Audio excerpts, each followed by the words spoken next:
Good evening. We celebrate the feast of the Blessed Virgin Mary, image and mother of the church.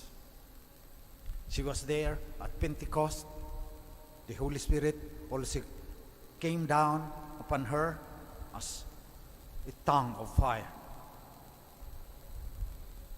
So we say, even if we celebrate, it's not for Mary. Sasabihan na naman tayo ng mga kapatid nating evangelicals na we worship Mary. No. The Eucharist is a celebration of God the Father, who in His infinite goodness has given the Church, the Blessed Virgin Mary, the Mother of Christ, as a model for every virtue. That's what we are celebrating now. Although in the Blessed Virgin, the Church already attains that perfection by which she exists without spot or wrinkle, the faithful are still striving to conquer sin and grow in holiness. So, our Blessed Mother is made as a model because we are still tempted. And we strive to grow in holiness in spite of our imperfections. So we raise our eyes to Mary. Kasi minsan nakakatakot yun si Jesus, nang hahagupit yun doon sa temple. Samantalang yung Mother Mary, sabihin mo, maski sabihin ni Jesus, my time has not yet come. Do whatever He tells you. And the first miracle happened. So nagdadasal tayo sa Oratio Imperata, never was it now that anyone who fled to your protection was left unaided. So today, the Church wants to proclaim Mary as a mother of the Church. Ano mga virtues? Mary becomes a model of sublime love. So that we will also, as a Church, become a model of love. So sabihin dapat ng mga tao, tingnan mo yung mga Katoliko, see how they love each other. Yan dapat ang ating gagawin. But we are sinners, we are frail, we strive to live according to the virtues of the Blessed Mother, who is also a model of faith and hope. We look to the Blessed Virgin Mary so that we will be strengthened by the hope of future glory. Na hindi lang tayo dito.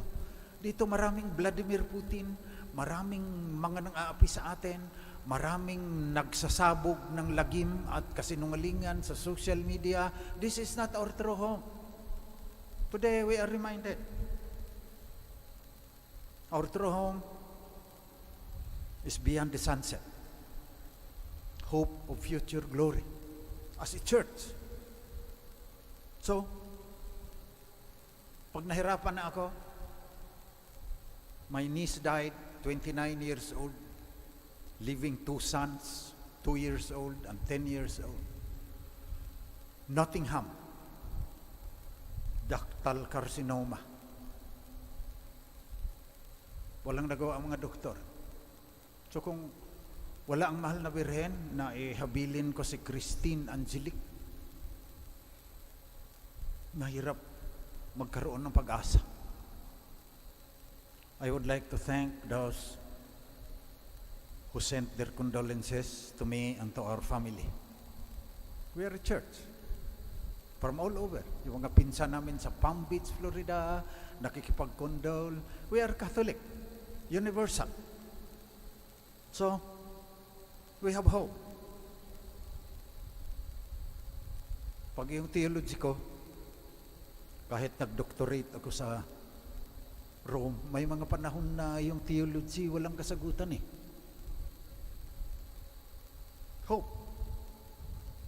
Kumakanta na lang ako sa harap ng mahal na Birhen, when the voyage is o'er, stand on the shore and show Him at last to me. Pag namatay si Christine Angelic, wala na akong masabi sa theology. takbo ako sa aking mahal na ina. Kakanta na lang ako noong Our Mother of Perpetual Help yan, kinagisnan ko yan. Kinakanta ng nanay ko. Diyan ako naghanap ng pag-asa din sa mahal na Birhen. Namatay din yung isa ko pang pamangkin. 45 years old. Liver cancer naman. Andun ako sa Belfast, North Ireland. 1 oras at kalahati kong naririnig ang kaniyang pag-ungol sa sakit. Ang tagal dumating ng ambulance, Ireland yun. Pati rosary, hindi ko na madasal Strengthened by the hope of future glory. Pag hindi na natin kaya. Mary is also the model of profound humility. Tanggapin na natin. Nahihirapan tayo. Ang yabang ng mga science. Ang science, walang nagagawa doon sa Nottingham Histologic Grade 3 Ductal Cell Carcinoma ng aking pamangkin na 29 years old. Sinusubukan nilang mag-chemotherapy. Nahuhulog naman lahat ang buhok ni Christine. Tapos hindi nakayanan dahil pinapatay din yan yung mga healthy cells. Wala tayong ibang mapagkunan ng lakas kundi ang Diyos at ang mahal na Birhen. Maganda lang kung malakas ka. Gaya ng aking mga kaklase sa high school. Sabi, magpapare ka, Ben? Sinasayang mo yung buhay mo. Pinagtawanan nila ako. Hindi raw makaranas ng gloria. Yun ang ganyan. Pero noong ginawa silang sundalo at isinabak doon sa mga terorista noon, humihingi ng rosary, nagpapabless ng mga medalya, nilalagay sa kanilang armalite. Nasaan kayo ngayon?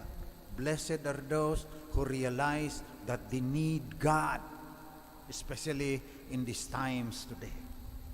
We have to be humble and accept our frailty, our sinfulness, our incapability to solve our problems without God.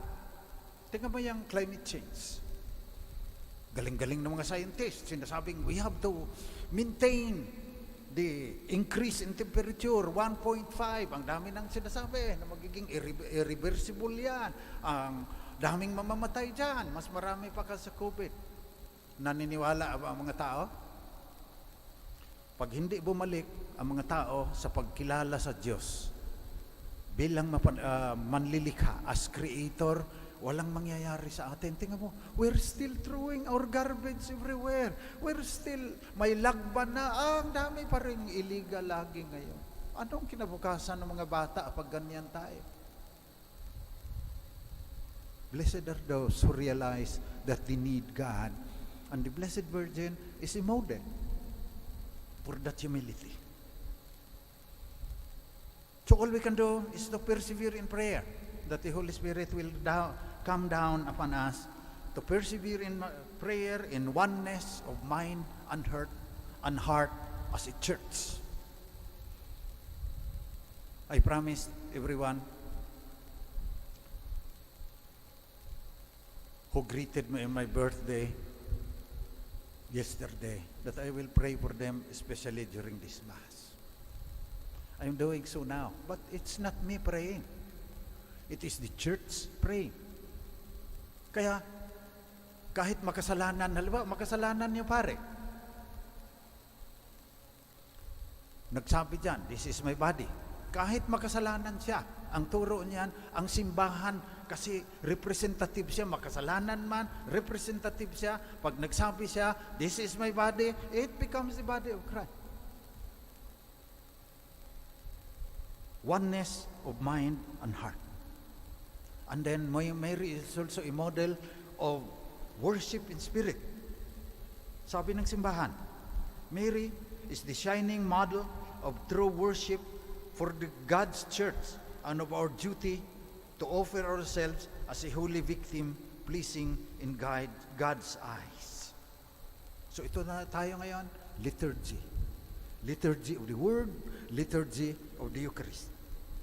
Pope Paul VI reminded us that we have that sense of reverent devotion with which the Church celebrates the divine mysteries and expresses them in its life.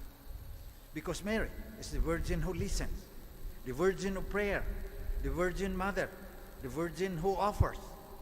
She is the Virgin who keeps vigil, naghihintay, awaiting the resurrection of her Son. And that is why we celebrate today Mary, the model of the Church, as a whole in its worship of God. So human being, not like Jesus, through God and through man. Mary is only a human being. But because of her vocation to be the image and mother of the Church, in advance na ng Panginoon yung merit ni Christ para wala siyang original sin, Immaculate Conception. Dahil ang dami niyang dapat gagawin para sa atin.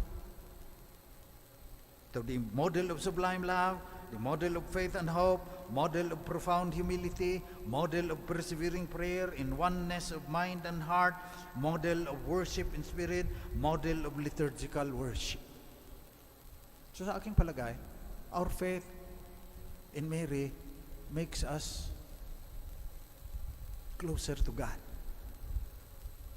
Because she becomes a shining, bright exemplar of the virtues for the whole company of the elect. So masaya tayo ngayon. Kaya ang mahal na Birhen ngayon, pinapaalaala din sa atin, may violet pa eh. She was also the sorrowful mother. Like many of us, sorrowing. Like our family, sorrowing.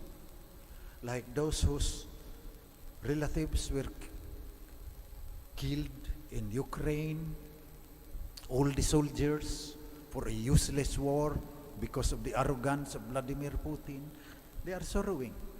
Sorrowful mother, but model of the Church. Model for all of us awaiting the resurrection of the dead, which is our true home. Kaya sabi ko, Christine, mauna ka lang doon sandali. Pamangkin ko, daming beses kitang kinarga noon at pinatulog.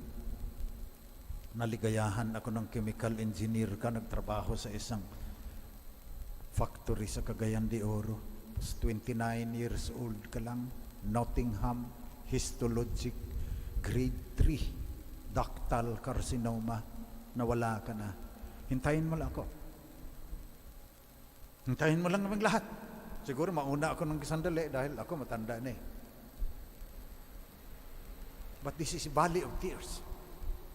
And that is why we pray. Turn then, most gracious advocate, thine eyes of mercy towards us. That is our prayer tonight as we celebrate the feast of the Blessed Virgin Mary, image and mother of the Catholic Church.